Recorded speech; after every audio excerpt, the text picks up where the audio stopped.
Good morning, everybody, and welcome to Coffee and Football, presented by John Donovan and Longhorn Wealth Management Group. I'm your host, Blake Monroe, where I'm joined this morning by Bobby Burton and Jerry Hamilton. Guys, tell us where you're checking in from, what you're drinking this morning.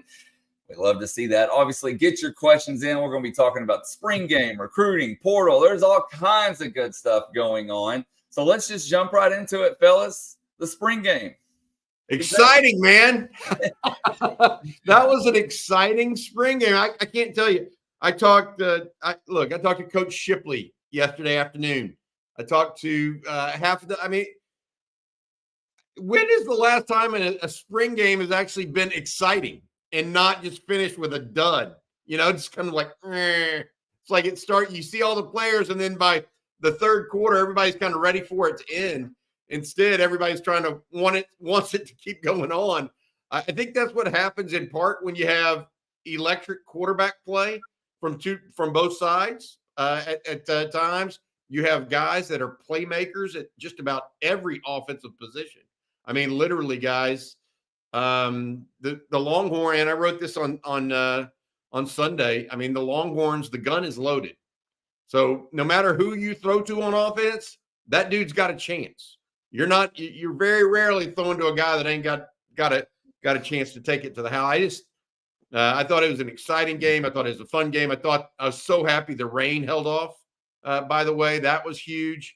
But all in all, I thought it was a successful spring for the Longhorns and just a really, really fun game.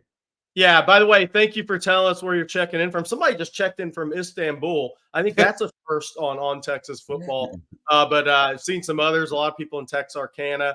But, yeah, I mean, if Sark can ever get this quarterback thing figured out, Texas has a chance. But, look, I thought it was a great, and I said that jokingly. Obviously, I mean depth. Quinn Ewers is 1, Arch is 2, and Trey is 3, and that's a really good 1, 2, 3 going into next year. Look, I thought it was such a great spring game for recruiting and for fans. I sound like a broken record, but we live in an offensive world. I mean, the rules are for offense in all sports. Just go look around. And this is the type of product that really sells, that hits in recruiting. I mean, the thing to remember is a lot of people say, well, what do defensive kids think when it's a high-scoring game? Look, if you talk to defensive kids, the highlight of their football career scored a touchdown. I mean, Alfred Collins scored his second touchdown off a tip interception. Now, it didn't count because it was a spring game, but, I mean, when have you seen Alfred Collins more excited on a football field? I mean, these guys, they all grew up playing AAU basketball. What do you want to do? Put the ball in the hole, not go take a charge. I mean, that's just the reality where we're at in sports these days. So that was a great product on the field Saturday. Are there some issues? Is Texas a perfect team? No. Will they address those issues? We'll talk about that a little bit here. It's not add water instant player. These kids have to develop, and Texas has proven they're developing players, but it was a great product for fans and in recruiting. And what made it really special in recruiting, I think, for Texas, and you never get everybody, nobody does, is freshmen were making plays in a spring game that just enrolled in January. That's a very good thing in recruiting. Jerry, talking about recruiting, some of the recruits were asking for Arch Manning's autograph post-game. I just want to put that in context a little bit. That does not happen very often, Jerry Hamilton. Yeah, that's what happened with Kevin Durant when he was on the 40. So, I mean, those are rare things. But and look, that was great for recruiting. I mean, Quinn's great for recruiting, right? During the season. Xavier Worthy's combine time, A.D. Mitchell, all those guys. But I'll tell you the other thing that was interesting to me, guys, over the weekend, being there for 4 days, was, I was around the facility Friday. I was just seeing if any, just making sure what recruits were coming in. And they had the UT alumni event at Moncrief. And I had a former player tell me that they hadn't been felt as welcome as former players at Texas since Mac Brown was the coach. That's a really good thing because there are a lot of former players. I mean, I posted some of those photos on ontexasfootball.com. I mean, Nick Redwine, Mason Walters, Obaniah was there. I mean, Jackson Jeffcoat, Colin Johnson, Super Bill Bradley with the photo of the day. Obviously, he's always going to take the photo of the day. But the players that played for Matt said they haven't felt as welcome back at Texas since the days of Matt. That's a very good thing for Texas football because players recruit players, and that doesn't just mean current players. That means former players because they all own businesses now. They all work are successful in their own ways. They know kids from their hometowns. They know families that have kids in their hometowns. There's a lot that goes into this recruiting thing. You can get a positive voice from a lot of different places outside of Steve Sarkisian's head coaching office and the Texas offices. Hey, Blake, before we get going to the portal update, because Jerry laid a whopper on people this morning on ontexasfootball.com, I want to say thank you to our sponsor. Each and every Monday's broadcast brought to you by John Donovan, president of Longhorn Wealth Management Group, who is a proud Texas Ex's Life member. John and his wife, Lisa, another proud Texas Ex, were in Austin for the spring game last Saturday. Had a blast. I hope all of you enjoyed the great showing as well. John and Lisa have already secured their flights in VRBO home in Ann Arbor for the game in September, and they hope to see you at the On Texas Football event scheduled to be there. We are going to be there and have stuff going on in Ann Arbor. Speaking of being excited, John wants to remind all of you that you can receive a free 90-minute consultation to explore how Longhorn Wealth can help you and your family maximize your wealth, minimize your taxes, and secure your own financial future and legacy by simply calling the Longhorn Wealth team at 972-707-4900 or visiting www.longhornwealth.net. Take advantage of this exciting offer to meet with John Donovan, certified financial planner who has more than 30 years serving Longhorn fans all across Texas and the nation. 972-707-4900 or go to longhornwealth.net. I've seen a few comments that A&M punted 11 times in their spring game. Michael Dixon seeing if he has 1 year of eligibility left right now. That was Gary, seriously, your comment in your article this morning on Texas Football, putting out the percentages of some guys in the portal and then mentioning we talked about big game hunting. Where might Texas go outside of just defensive tackle if they were to go at all? Well, I mean, you're laying it out there a little bit this morning. I'll let you just take it from there. Yeah, so I think, look, let's start with Bill Norton and Jay Toya, the two defensive linemen who were on campus this weekend. I think Texas is in a really, really, really good spot for both of those guys. I don't think the recruitments will play out, especially Norton will play out very much longer. With Jay Toy, I'm not sure he takes another visit. We'll see. Coming Tuesday and Wednesday, what happens there. I think Texas did a very good job with both of those guys this weekend. On Dominic Williams, the D lineman from TCU in the portal, he visited Oklahoma over the weekend. I know there's a lot of excitement on the Oklahoma side. He remains scheduled to visit Texas Tuesday, Wednesday. Look, I'm obviously I'm on Texas football, but I don't share the same confidence for Oklahoma that Oklahoma does on that one. I'll say that. We'll see what happens. It's the NIL world, but I'm not sure I share the same confidence that Oklahoma does on Dominic Williams. So we'll see what happens, guys. I mean, Dominic's also scheduled to go see Colorado and LSU and possibly Oregon if his process continues on there. But I think Texas is a spot that's going to be very appealing to Dominic Williams. He's seen a very similar to Byron Murphy in that he was the guy that didn't get the blue blood offers. I mean, obviously Texas flipped Byron Murphy late after he was committed to Baylor for a long time. But that same chip on the shoulder, I think makes Dominic Williams a very attractive player to college coaches right now. So I'll say that, and I think he's a tremendous player, by the way. And then look at corner. It's not out of question that Texas takes a corner out of the portal. I do think that's a possibility. I think, look, the difference in the Big 12 and the SEC is in the SEC there's the X receivers are some big, long limb, athletic guys. There's a difference. Not that the Big 12 doesn't have some of that, but the SEC has a lot of that big, long limb speed and spades. No matter how good the teams are necessarily, the talent level's ridiculous. So I think Texas could look there. But I'll say this about corner because, there's been a name that's brought up a lot. I'll say this about corner. Texas isn't going to go outside the culture fit for that guy. It's going to be somebody that's an on-field fit for what they need, but it's also going to be somebody who fits the culture. There's not going to be a sacrificing culture in the portal at the cornerback position.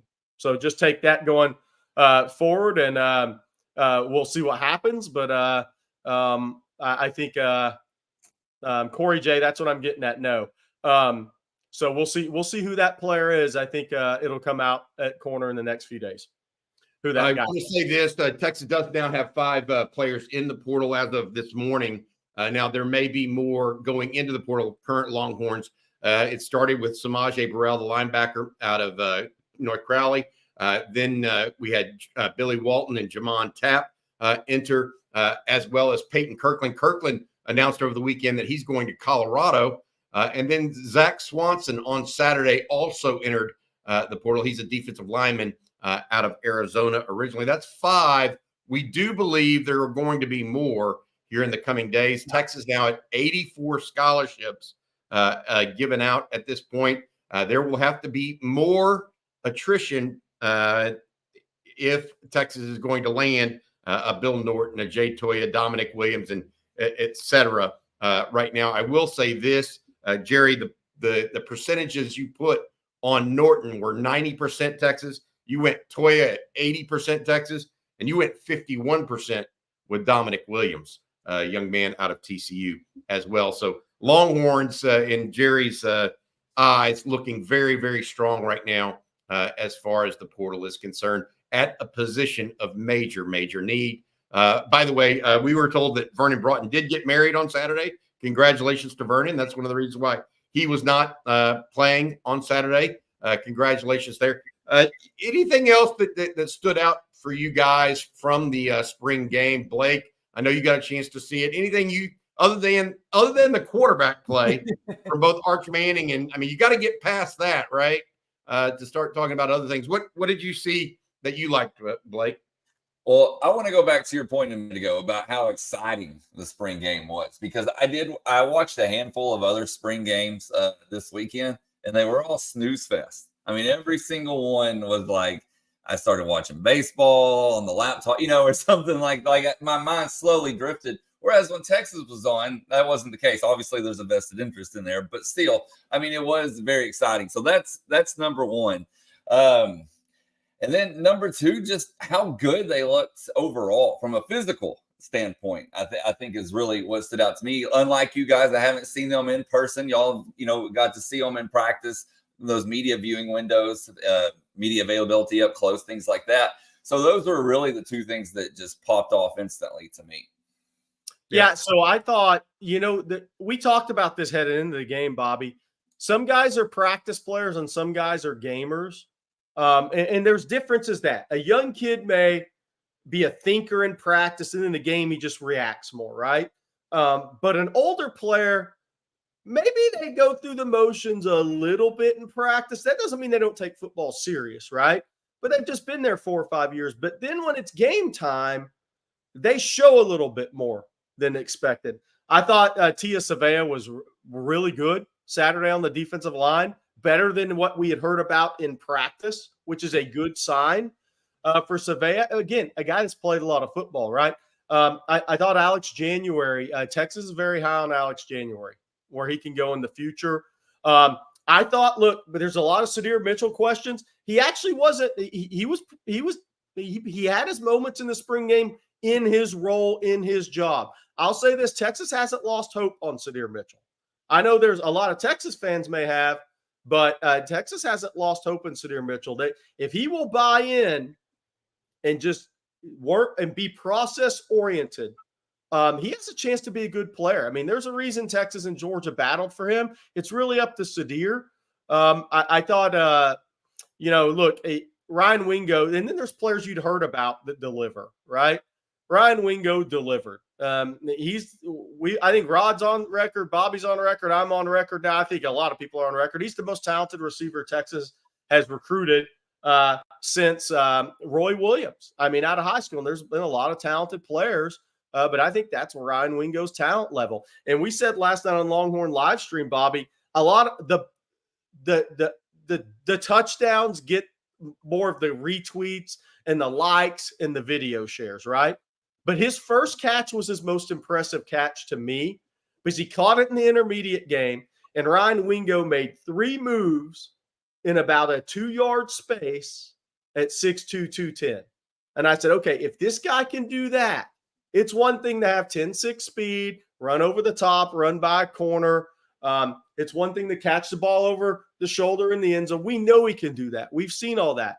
But if he can make moves after the catch at the Power 5 level and get 5-6 extra yards after the catch and maybe break a 25-yarder from time to time, he becomes a different level player. I mean, that's a guy that scares the out of a defensive coordinator. He can run by me, yes, but if he can catch the ball in the short and intermediate game and make my quicker corner miss, that gets to scare you a little bit. So I thought Ryan Wingo, that first catch was his most impressive play to me. You know he's going to run fast after the catch. You know if he has a straight line, it's going to be really fast. But I thought there were a lot of positive signs from the spring game, guys. I mean, Colton Vosick, you got to mention him. Look, a guy that's battled injuries, missed all of last year with just those nagging injuries. But he's a guy, obviously his father's the D-line coach at Westlake. His father played D-line at Texas. The guy knows how to maximize everything from his stance to his BGO. But Colton Vosick's got a motor. And if he can stay healthy, the edge position looked even better coming out of Saturday, Bobby, than it did coming in, considering Trey Moore really didn't play much. Yeah, and I would add this. I will say this. I think Andre Kojo at tackle is not going to work long term.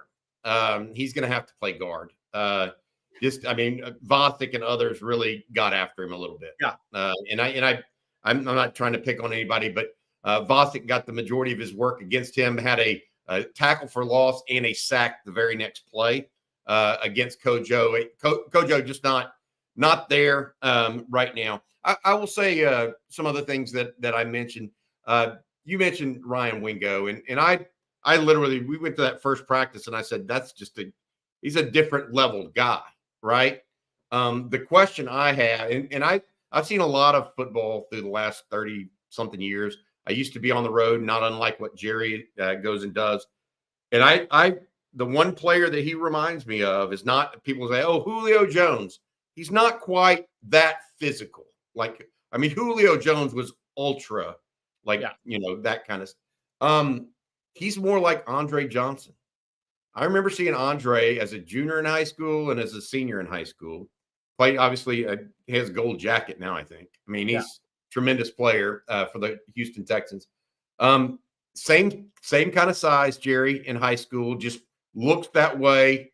That kind of speed could kind of take away from people. Still that kind of arm reach or length, to catch radius, I guess, is the term that a lot of people use. But the thing that he's going to have to do, and I really believe this, he is as talented as Andre Johnson, in my opinion, at least on the field or at least from an athleticism standpoint. Is he going to be as talented as Andre Johnson up here and in here? Yeah. He does those two things. Sky's the limit for Ryan Wingo, but he has to get after it because right now he's running second and third team. He's not in the starting lineup. I do think he's going to be good enough where they have to force feed him a little bit, Jerry, because you don't do what he did. I mean, Texas has some good receivers. We all agree with that. Yeah. They have some personnel. Look, he was a 2 going against 1s, by the way. Yeah, I know. But he has, sometimes he beat Kobe Black the first pass. That was 2s versus 3. But my point is, he's got that ability, Jerry, and you got to force feed those guys a little bit. A little bit. Yeah. Yeah, for sure.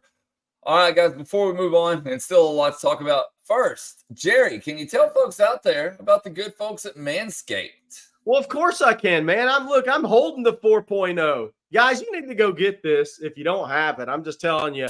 Call them what you want. I love it. Knee knockers, golden nuggets, thigh slappers. But our friends at Manscaped refer to them as the boys. Not every man has children, but every man is responsible for their two boys below the waist. When your little guys have more hair than they need, trust Manscaped for all your grooming dreams. Boys need love too, so join the 10 million men plus worldwide who trust Manscaped by going to manscaped.com and use code ONTEXAS, all caps, for 20% off plus free shipping. You heard it here first. The boys are back in town. And look, these are only things you can know about the lawnmower if you have it. LED spotlight helps you navigate all your nooks and crannies. Waterproof, works wet or dry. I've tried it. That's true.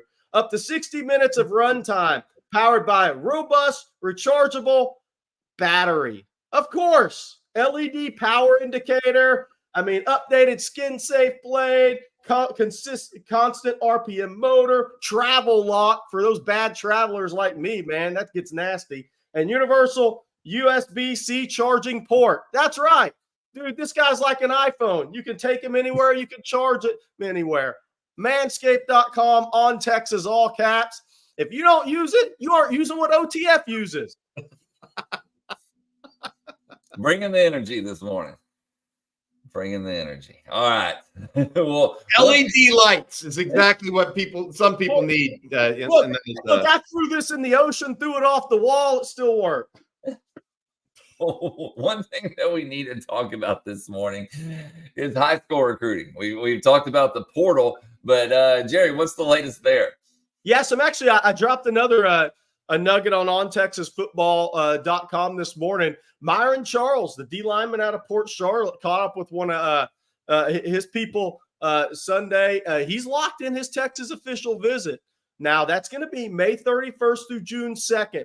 He already had Texas tinkered with June 14th through 16th. He had some visits locked in there, but Myron Charles, defensive lineman out of Port Charlotte, one of the best in the country. He's going to visit Texas, it looks like, May 31st through June 2nd. That's the first official visit weekend in June.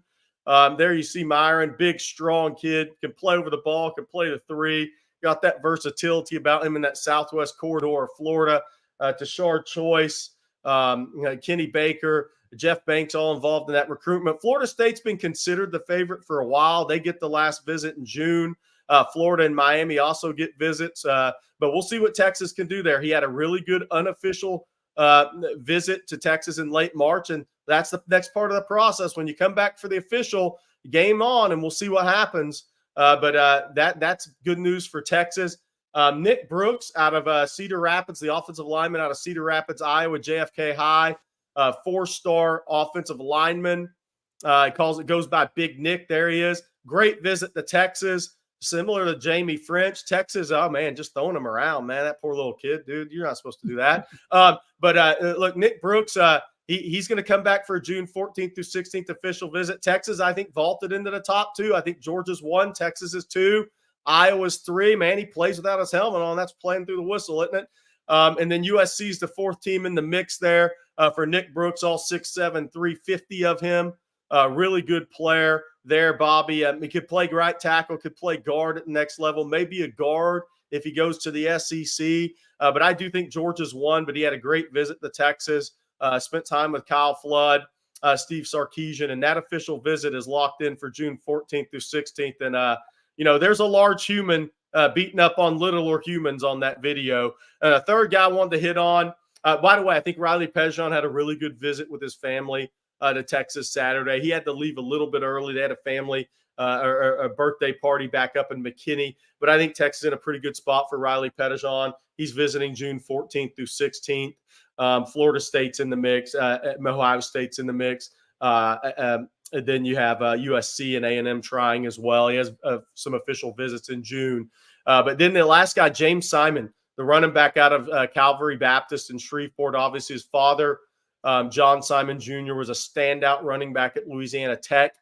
in the NFL briefly and has coached college football for over a decade. So a guy that really pays attention, a family that really pays attention to running back coach relationship and recruiting. Does that sound right up the alley at Tashard Choice in recruiting? It is. This is a guy who was on campus June of last year for the elite camp. A guy that Texas, Jordan Davison, James Simon are the two backs to watch right now. If Texas makes a big push here with James Simon, I think they will win this recruitment as of right now. Notre Dame's in it. LSU already has two backs on the board. But I think Texas is in a pretty good spot for James Simon. Obviously, if Texas makes an early move with James Simon, that means Jordan Davison's headed to Ohio State. But James Simon had a great visit to Texas. He was there. We had pictures on Texas Football of him. So Texas had and then I got to mention this too. John Turntine was on campus, the 2026 five-star offensive lineman. Two sisters that go to Huston Tillotson. One of those sisters transferring to Texas. Does that mean it's a lock? It doesn't. But I will say this is a true academic football recruitment. John Turntine, great talent. I think he may be the most talented upside prospect in the state, and that includes 24, 25, and 26 prospects. I think that much of Turntine. But he's also top 5% of his class at North Crowley in the running to be the valedictorian there. He's a pre-med guy, more than likely, right? So this is a true academic football recruitment. Those really benefit Texas and Texas A&M in state. And he's visited both those places the last 2 weeks. He was on campus with Coach Ray Gates at North Crowley and three other offensive line teammates who are all Power 5 guys. Turntine, the only one with a Texas offer. But Turntine had a great visit. And then there's a one guy I want to mention, but I can't pronounce his name, guys. His Primus is his name, but is his last name. He is a 2026 interior offensive lineman from Midland High. He was on campus, and physically he looks about as good as you can for a young offensive lineman, about 6'5", 310, 315.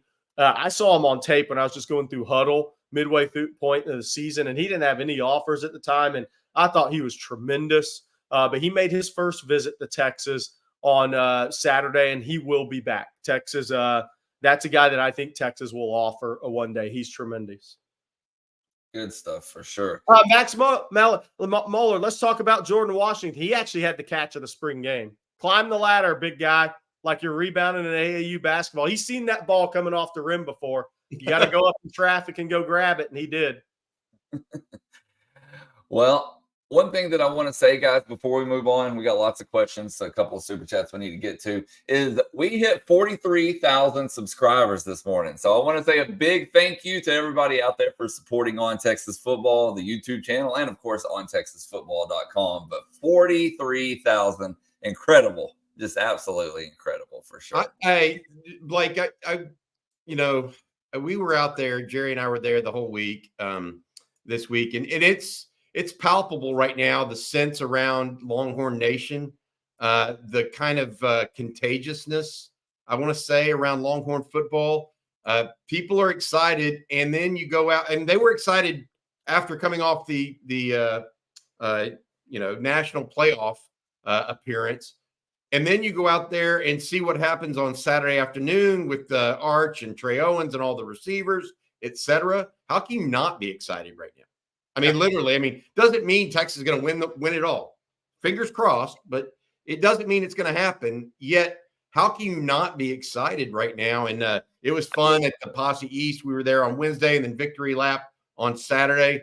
Guys, both of those places were just fun to hang out, talk to people, because you got a real sense of not only what Texas football means to people, but the reality of that people are buying in to Texas as a football program right now. And I'm here to tell you that you see what we saw on Saturday, and then you have the idea that maybe you get better at defensive tackle over the next 2 weeks here, 3 weeks in the portal, get really good there, and then go big game hunting at corner or one of those spots, another spot to actually bolster a defense. Texas just in really, really good shape, not just with the fan base, but overall. And I think the team itself is pulling the fans in as we go, in part because of what, the kind of fireworks we saw on Saturday is part of it. Hey, and by the way, I want to say that I haven't seen official attendance numbers for the spring game. I don't know if Texas put anything out, Blake, but I'm guessing it was 44,000-ish, 45,000-ish at the spring game. I want to say that for questionable weather, the 3 days, 4 days leading up to the game, great turnout. Chris Del Conte continues to do a great job with the product of Texas football before the actual product on the field, Bevo Boulevard, the autograph line. I was down there at, I don't know, 7:45. I saw a bunch of OTF guys. Great to meet all you guys. But the line was long at like 8 a.m. And got longer and longer and longer for autographs. I thought it was awesome that Steve Sarkisian came out and signed autographs and talked to the kids, man, when they were going through the autograph line, that Sark was sitting there next to David Binda signing autographs. So that's really good of Stark to do, because you got to consider this.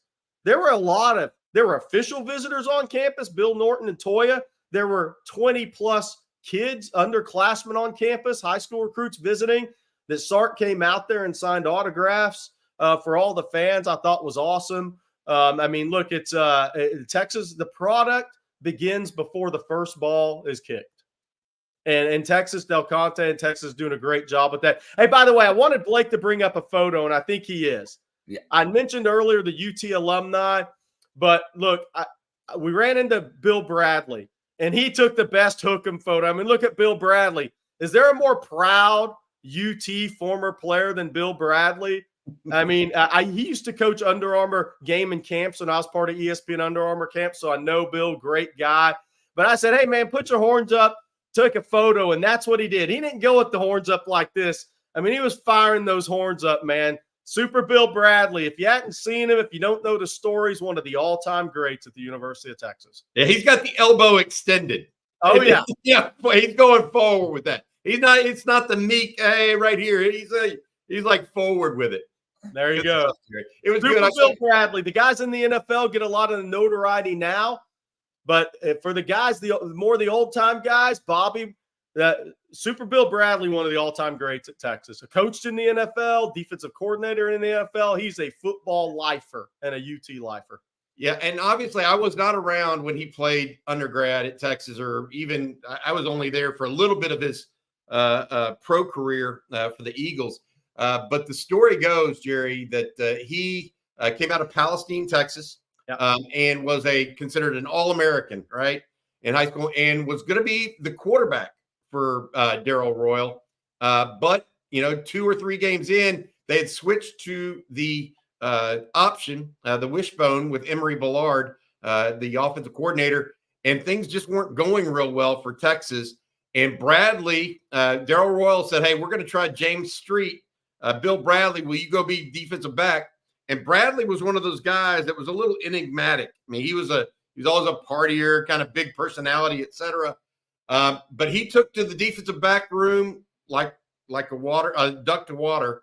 And James Street made way, and the rest is history. Texas won 2 national titles in part because of that switch. And Bradley, to this day, still, like you said, a very proud Longhorn, despite losing his position at Texas officially. Of course, he made the most of it playing, I think, 10 years in the NFL. He coached another decade plus in the NFL. Yep. Yeah, exactly. And so that's those kinds of stories will go on and on.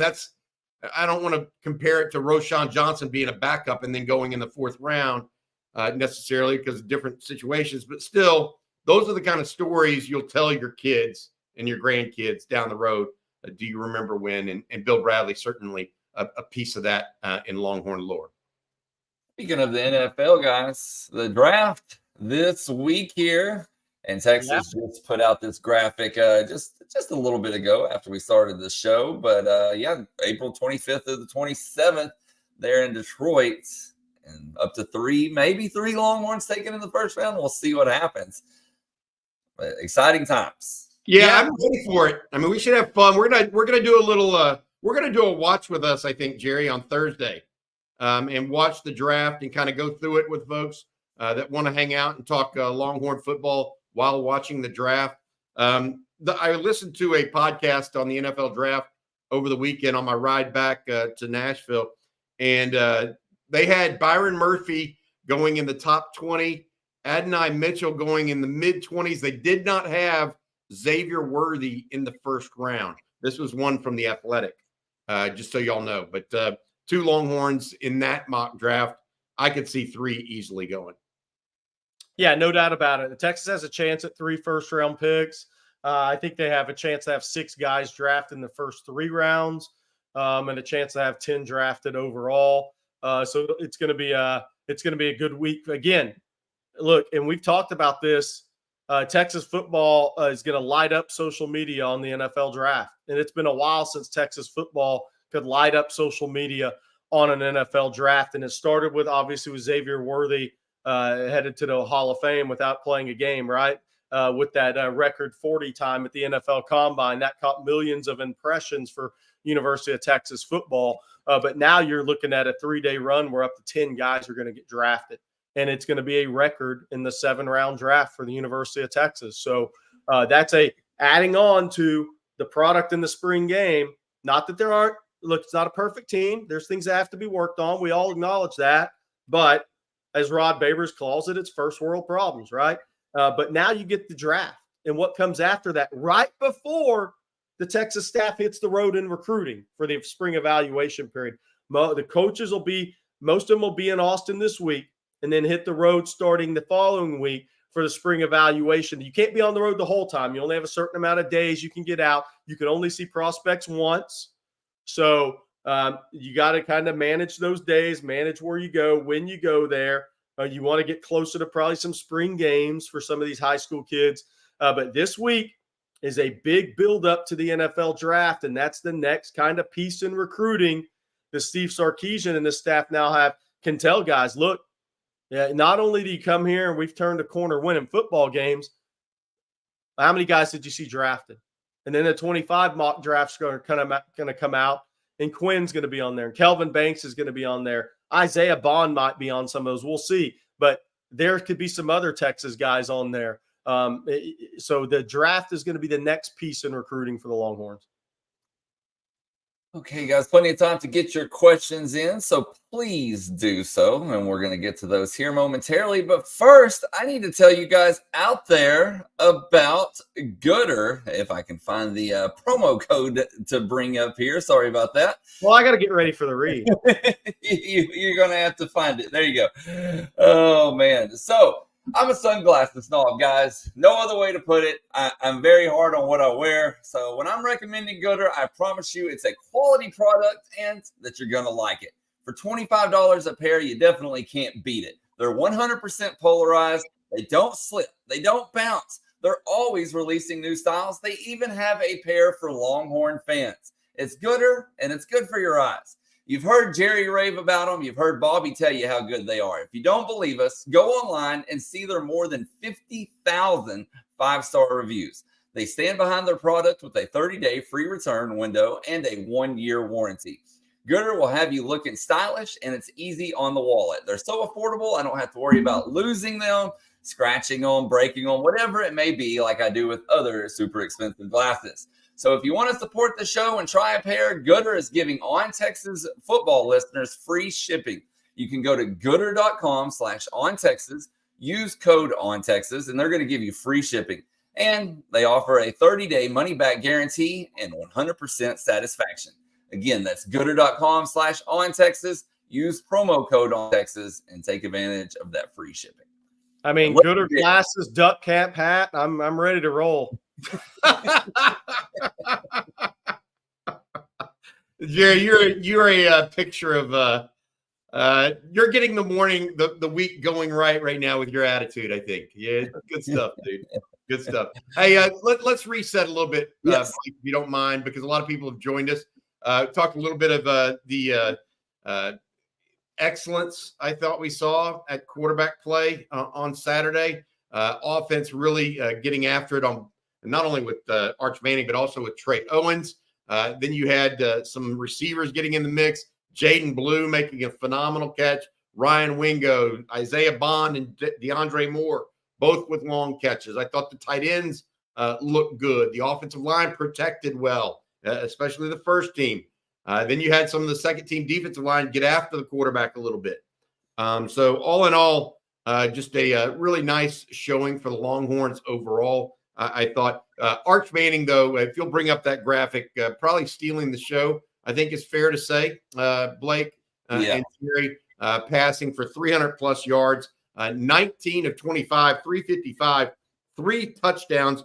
That one interception, obviously, if you didn't see the game for whatever reason, came on a Hail Mary at the very end, tipped ball that Jelani McDonald brought in. But just a workmanlike, efficient, thorough. I mean, I don't even know.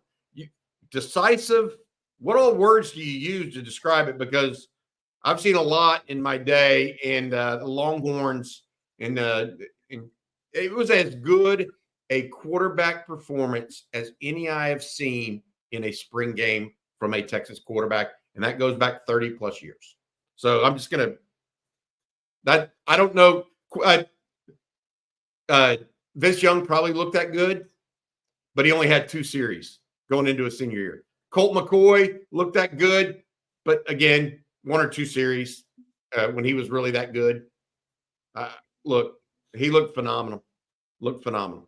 See, and here's the thing about his day. I thought his best throws weren't the ones that people clip in video. The long touchdown passes with a blown coverage, right? Okay. But it was the intermediate throws. His best throw today was the touchdown ball drop at the end of the half. That's the best ball he threw all day. But the thing about Arch was second and third progression throws. Bobby, I think you mentioned it's tough to play zone against the guy that has that ability. But it was the throws in the intermediate game, the touchdown to Jaden Blue, because that was a look away, come back to it over the middle. That's an understanding of where defenders are going to be. That the throw to Bond that was dropped. I mean, it wasn't. It's a ball that should have been caught. It wasn't an easy catch, but that ball was a hell of a pass. Now that's the best ball he threw all day. At the end of the first half, but that's the thing is the plays that get clipped and shown on social media weren't actually his best throws. And I think a little bit the same with Trey Owens. But that was what impressed me about Manning is the command that he had, but the ability to move second, third progression, look off the right guys with the right timing, and come back to it. Very, very, very strong showing. Well, fellas, we have a few super chats that we need to get to. This first one here from Longhorn Football Edits. He says, if we played today, my starting wide receivers are Bond, Wingo, Cook, heavy rotation of Moore and Golden. Hookle, what do y'all think about that?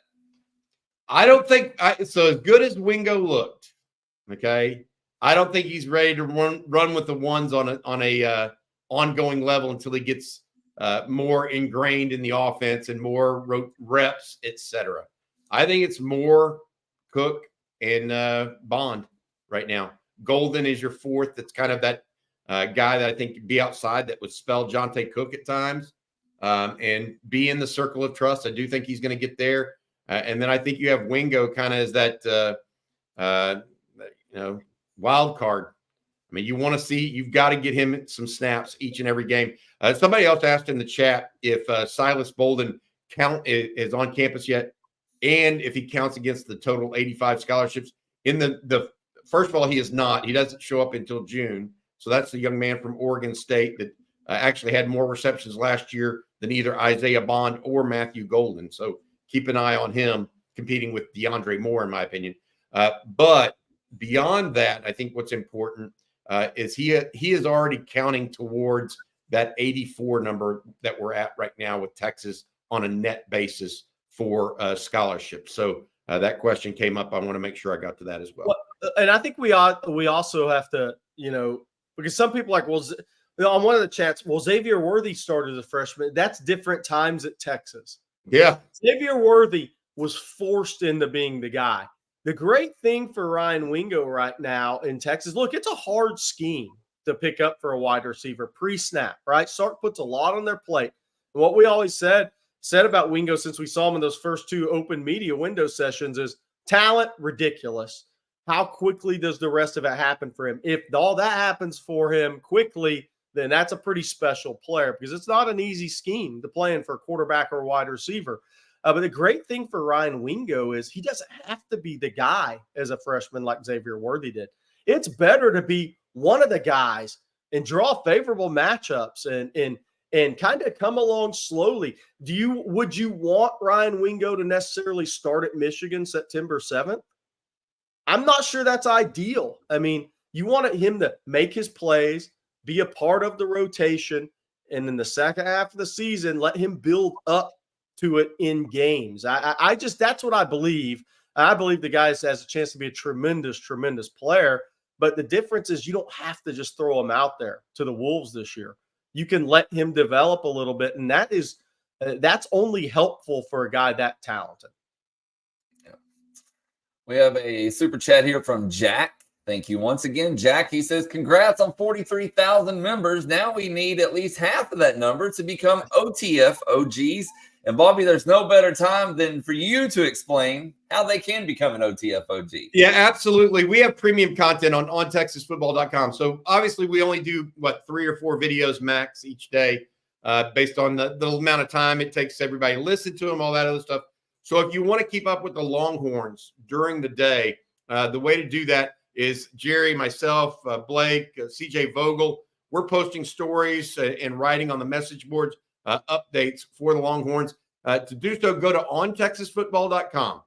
Right now, we're running a special. If you use the coupon code OTFOG, you can get an annual subscription for just $39.95. That's $20 off the normal subscription. We're really trying to make it just a nominal cost so people can keep up with the Longhorns on an easy basis. It's $6 or $5.95 a month if you want to try to do that. But again, go to ontexasfootball.com. Use the code OTFOG to be able to read to sign up and read the premium content. Hopefully, as many people will join us, and we can just keep building this out and bringing you guys more and more content as it goes on. So that's the goal: bringing all Longhorn fans together and into a community that is supportive, not only of Texas football but of one another as well. So, and we started that a little bit this week, I think, with the 2 meetups at the Posse as well as Victory Lap. We really enjoyed that and getting to meet all of you guys. We have a question here from Archmania. He says, I saw Juan Davis and Nye Black both on the field at the same time. That's interesting in a 2 tight end set. Firepower? You know, it's interesting because both of those guys are more H-backs than true inline tight ends, right, Jerry? And I talked with Rod a little bit about that post-game. He just thinks that they're going to use Juan Davis kind of as a little bit of a Allen, like a utility guy. He can line up in line. He can line up as an H-back, and they're going to move him around because he knows the position so well at this point. Gunnar Helm will be more of that inline guy traditionally, and Nye Black will be more of that H-back. They are playing Nye Black more in the H-back role and Helm more on the line. So Davis, I think, is going to be that swing guy. Jordan Washington, if y'all didn't get a chance to see him, young man's got some real talent. He is I'm not so sure Texas didn't bring in at tight end 2 future NFL players, in Nye Black and Jordan Washington, both in different time frames of their development, obviously. Spencer Shannon got some time also with the team. Will Randall saw a little bit of action. But look, Jordan Washington, Amari Nye Black, Gunnar Helm, those may be the 3 most talented tight ends. And you have a guy like Juan Davis, who I think, like I said, he's kind of your utility player this season. And we've had a lot. Oh, sorry, Jerry, I didn't mean to put you up there. We have a lot of secondary questions, guys. Secondary and quarterback questions seem to be the hot topics today, rightfully so. So let's start with this one from Todd Lacey. He says, the secondary is a concern for me. How do you bust the cover 3 corner, not getting to deep third, and let a guy get 10 yards behind you? And that was a veteran corner as well. We have many other questions asking if you guys have a legit concern about the secondary. I'm going to let y'all address that now. Well, it was disappointing with Terrence Brooks. I mean, that that's just the fact of the matter. That was not a good play on him. That will not be on his highlight film. That will be on his "you need to get better" film, right? And so those things happen. I will give some credit at this point, however, to Arch Manning for kind of looking away and drawing the defense to that side. Maybe Terrence got caught looking into the backfield a little bit there. Am I concerned about the defensive secondary overall? I'm going to have a conversation about that with not only with Rod, but I'm going to talk with Brian Irwin. We're going to do a lunch with the coach today, the former head football coach. Lamarck won 2 state championships. I'm going to talk to him a little bit about the secondary and whether or not he's concerned, as well as the play of the quarterbacks as well. But I am not ultra concerned because, frankly, Jahdae Barron was not out there. Arch Manning was a little bit on fire, and Texas has a lot of weapons. And it was mostly the twos go. I'm not super concerned about the secondary. I'm a little concerned that they don't have the cohesiveness I want to see out of them. They're not working as a unit right now. Now, maybe that's just because it's the spring. Makuba is new. Barron wasn't out there, etc. But we'll see. We'll see how it goes. And while we're on the subject of Brooks, guys, I'm going to go ahead and ask this question here from Kyle. He says, if Terrence Brooks continues to make mistakes, do you think we could see Barron at boundary? I don't know. I mean, look, Jerry, you came out and said Texas might go big game hunting in the portal at corner. You could see Barron at corner, though, and move Makuba down to the slot or keep Gilbo there. But I don't necessarily think that Jahdae Barron's natural spot is at corner. I don't either. I mean, Rod doesn't either. Yeah, I think he's more likely a long-term safety of the NFL, for example, than he is anything else. But I think that Terrence Brooks is a good player. So I think that a lot of people are like, circling this. You got to remember this is also the spring game, and he's out there for the first time in 3 months, 4 months, trying to get things going. Don't be too down on a guy, in my opinion, that has an NFL potential. They're going to get beat, and when they get beat, the thing about a DB, when he gets beat, it looks bad.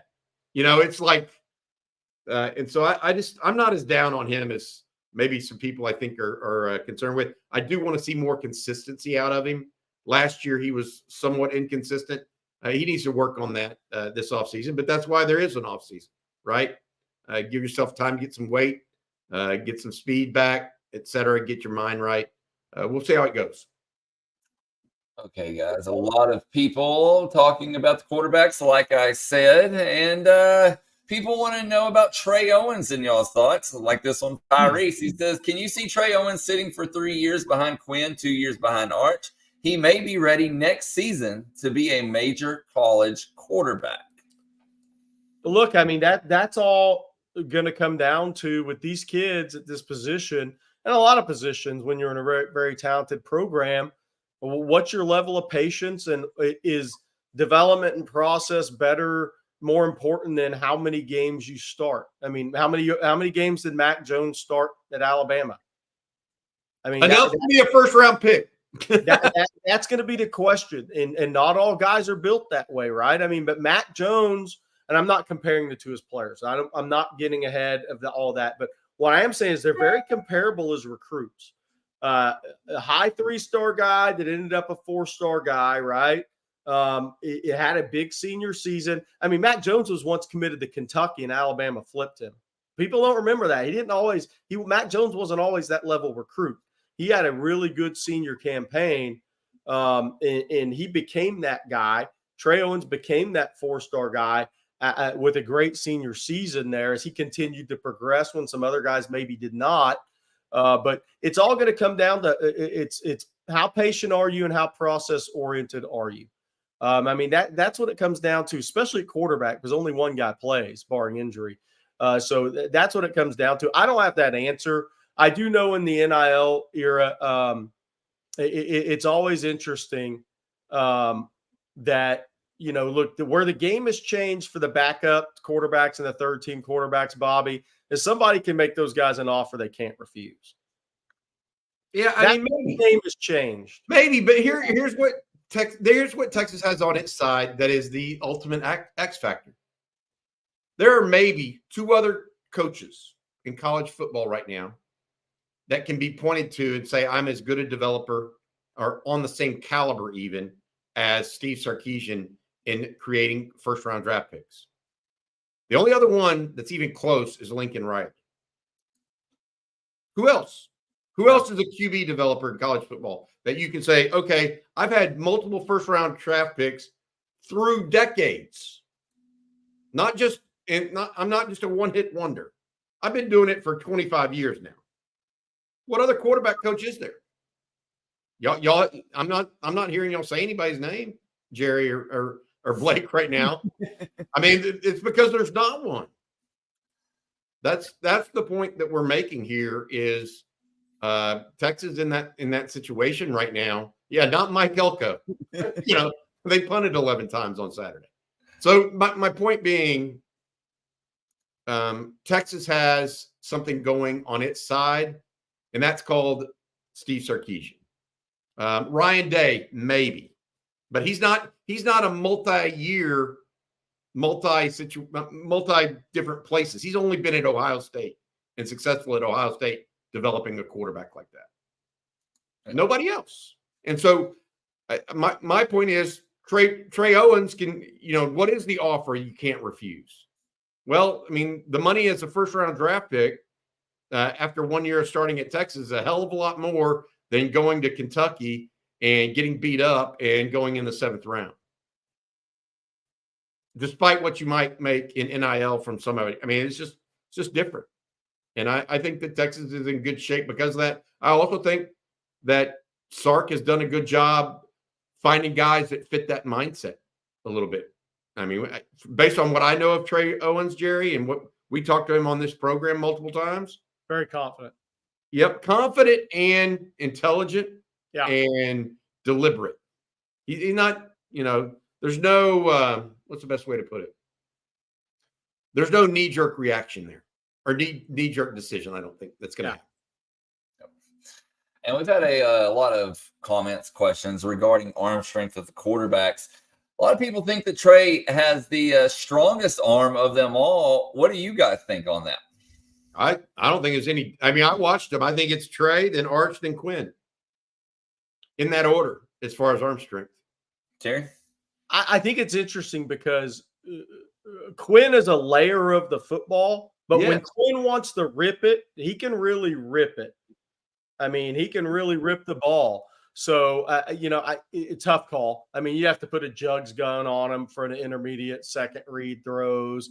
I mean, there's a lot to it. If they could take 3 steps and throw the ball farthest down the field from the goal line to what number? That's probably Quinn. I mean, he's on a video doing it 72 yards coming out of high school.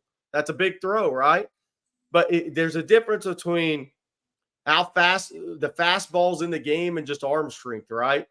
So I think in a pocket, in a game, if you're throwing the ball in the intermediate, I think Trey probably has showed the most RPMs. But nobody has Ryan Mallett. I mean, Antonio Harris brought up Ryan Mallett.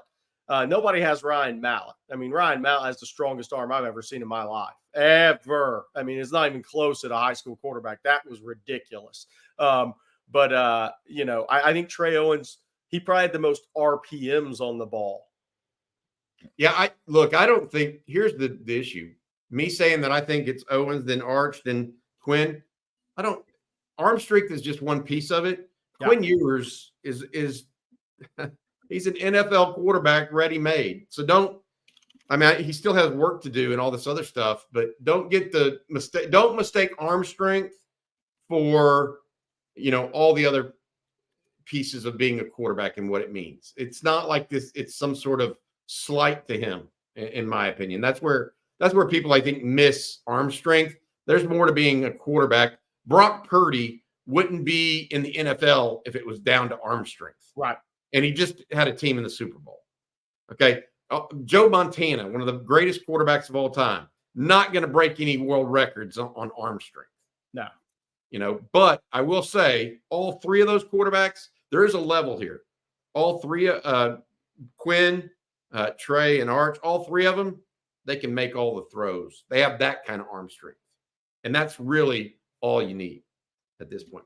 All right, we need to say thank you to our sponsor, John Donovan, president of Longhorn Wealth Management Group. John's a proud Texas Exes Life member. John wants to remind all of the Texas football family you can receive a free 90-minute consultation to explore how Longhorn Wealth can help you and your family maximize your wealth, minimize your taxes, and secure your own financial future and legacy by simply calling the Longhorn Wealth team 972-707-4900 or by visiting longhornwealth.net. Take advantage of this exciting offer to meet with John, a certified financial planner who has spent more than 30 years serving Longhorns all across Texas and the nation, and let he and his team help secure your desired financial future. Just call them 972-707-4900 or go to longhornwealth.net to schedule your free 90-minute introductory consultation today. John was at the spring game, and I know he was excited with what he saw on Saturday afternoon as well. We got some more quarterback questions and time for just a few more questions. But first, let's do the super chat here from Jay Lee. He says, I'm sorry, but the should Arch be QB1 conversation is absurd. There's literally a video going on right now with that title. I would say don't expect it to stop because that's what sells clicks. Yeah, I mean, look, I said this last night, Bobby, and Rod kind of got me. Wait, time out. Does it sell clicks of true Texas fans? No, but in the college football. And that's the point. That's what I have an issue with. And I love Arch Manning and I love Quinn Ewers both. That's what it doesn't have to be either or in life. This whole Chris Sims versus Major Applewhite pissed me off too. It's like they both wear the burnt orange, you know?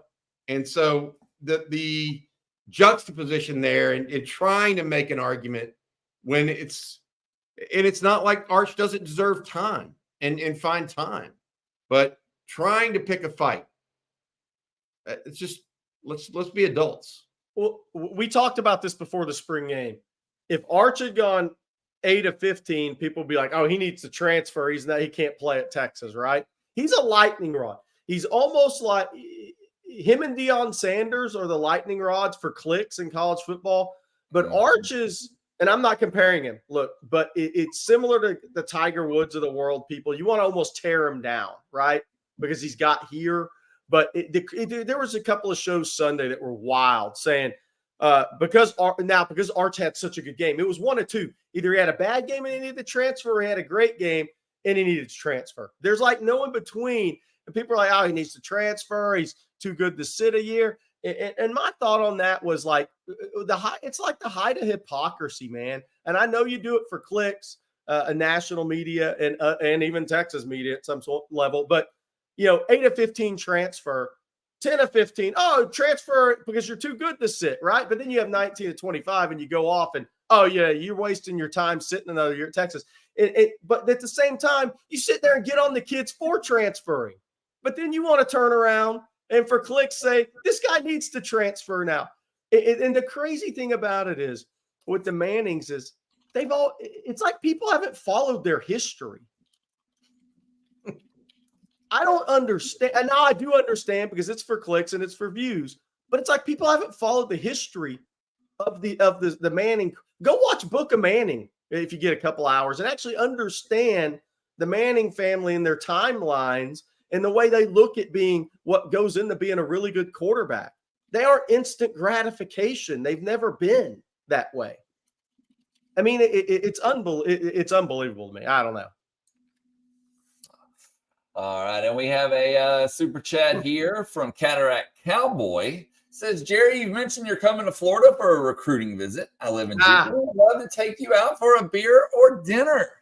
Dude, shoot me a message because I lived in Jupiter 6 years. And, hey, man, Guanabanas, Square Grouper, Love Street, you name it. Utiki, let me know. I'll be there one night. Jerry just named all the bars in Jupiter, Florida, basically.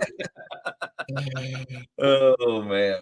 All right, Naaman Roberts. We're going to go back to QB talk for a second. Can y'all guys tell me why Ewers has so many balls knocked down at the line of scrimmage? This has been the case since he got to Texas. I've seen this mentioned a few times in the chat today. Well, he holds the ball a little bit lower than Arch does. I think that may be one, but really I think it's up the middle pressure that gets him.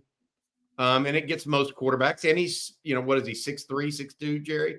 Not 6'5". I mean, and so that happens a little bit. But if it's not going to keep him from being a great college quarterback, I don't think. I do believe that being a little shorter will get you the ball knocked down more. Not keeping the guys out of the middle and pushing the front. I mean, when your center and guard get pushed back, you're going to get a lot of batted balls. That's what happened with Ethan Burke batting down the pass. He got into the backfield quickly because it was effectively an RPO, and Burke got in there. He's 6'7". I mean, right? Collins then gets the deflection and goes. I don't know exactly all of the ins and outs in that, but it hasn't been so bad, in my opinion, that you're just exceedingly worried. I remember the one that happened in the national championship semifinal last year on the goal line. That was a big one, but I can't remember a bunch of big ones for Quinn in that regard. And Just the Dude says, what's one thing you didn't like from the spring game? The bust in the secondary. What do you say, Jerry? What were the things that you? I think Rod mentioned the switch release, the issue there, and I would say if you really want to dive into it, maybe didn't run the ball in between the tackles as effectively, consistently. But look, first world problems. I don't think Texas showed much in their run game, how they're going to attack people. We have one other super chat for you, Jerry, from Cataract Cowboy again. Thank you again, Cataract. He says, let me know where to message you. I sent you a message on Instagram. So we'll get that one. All right, guys, we got time for probably just one more question here. And let's see. Actually, here's an interesting one. With Longhorn Network coming to a close, this asked by Gilbert Martinez. They are done with football. Do you feel like it was successful? Longhorn Network, was it successful? Ultimately, no. Otherwise, it'd keep going. It was successful in maybe killing a conference, or at least the conference as we knew it, and separating Texas from other teams. But I don't think ultimately it was a success. I would say that it's not like, and I'm not up. Here's the problem there. When you say it wasn't a success, you think about all the guys that have worked for them, all the females that worked for them. They went on to good careers, etc. I think the idea of the Longhorn Network was actually really good. I think the execution of it from an executive level was poor. I would say they did not put enough money into programming when Texas didn't win on the football field. That is the reality. If Texas would have kept winning on the football field like they had, I think the Longhorn Network would have ultimately been a success. Some people pointed out monetarily was a success for Texas. I think one of the big things early for Longhorn Network, I think they wanted when they couldn't show high school football games. I think when that kind of happened, that kind of hurt a little bit. Then with Texas not winning on the field, that's ultimately what hurts anything, right? I mean, hey, there's some there's people right here that David Rawls just wrote it. It was not a success, but it was enjoyable. Yeah, that's the way to put it. I think that as Texas fans, everybody enjoyed it. I love listening to Brian Robinson. I'll just tell you now, he's good. Yeah. So there's a number of different guys on Fozzie's good. I mean, Alex Oakford started doing it. Michael Griffin, Iraq. I mean, all of those guys had great things to say in that. But at the end of the day, there wasn't enough programming that was interesting. So it was nice getting to see all the all the baseball games, softball, et cetera. Right. The secondary sports actually, if they would have dove deeper on them as opposed to just showing games, that's my point. It's just it got to be all we're going to do is show games. Yeah. There was no show games and replay of games. That's what it became the last 5 years. And that's the disappointing part. Yeah, they could have done so much more, in my opinion, for sure. I'm with you. All right, guys, we got to read the super chat from Jay Lee. He said, I also think it's really cool when an upperclassman like Milton catches a touchdown, been there and worked hard a long time, and he'll get to show his kids one. Hey, that touchdown catch wasn't the only catch he made. That 3rd and 19, that was the catch that in the throw from Trey Owens. That was Trey Owens' best throw of the day, by the way. Yeah, that was the throw of the day from Trey Owens. I feel like Thatcher's also a walk-on. Congratulations to him when you get a chance to have your day in the sun a little bit like that. Good stuff. I'm all about guys like that bleed for the program and then have an opportunity to at least make their mark somehow. It doesn't have to be the game-winning catch, right? But make your mark somehow where you get a chance to show what you can do and contribute to the team overall. So I agree, Jay. Good stuff for Thatcher. Congrats to him. All right, guys. Well, that's going to do it for today's episode of Coffee and Football, presented by John Donovan and Longhorn Wealth Management Group. We want to thank them, along with Manscaped and Gooder, for sponsoring today's show. Thank you all for tuning in. We definitely appreciate that. Thank you for the super chats and for getting us to 43,000 subscribers. That is completely awesome. Just the growth that blows my mind every day, thinking how far it's come in such a short amount of time. Bobby, I know you said you got lunch with the coach later today, I believe. A lot of people had asked for Brian Irwin, the coach, to come on and talk a little football with us. So I'm going to talk with him later today. Then obviously we've got the winning drive. Rod Babers brings in Coach Bob Shipley. CJ will be on there with him as well, talking a little recruiting.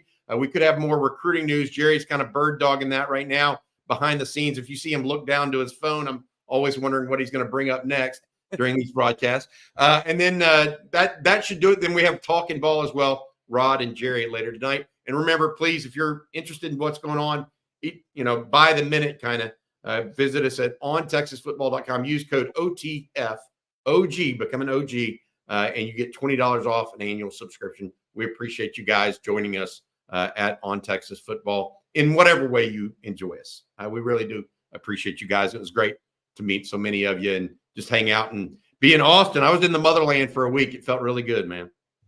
It felt really good.